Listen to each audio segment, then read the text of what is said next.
The 7-zip program is on your computer now, and when you opened up the purchase pattern, it will be sent to an area of your computer that all downloads are sent to unless you've specified it somewhere else.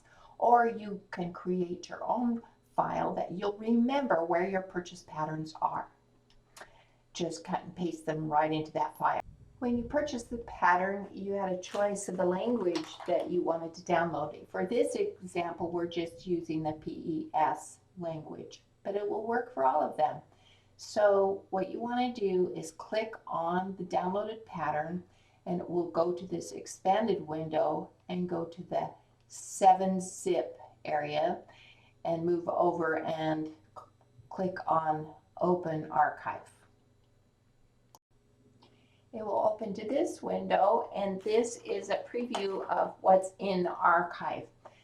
So go up to the top little menu that says Extract. We'll put a red circle around that. Now you can send it to a different place or just press OK and it will send it to the same file you were working in.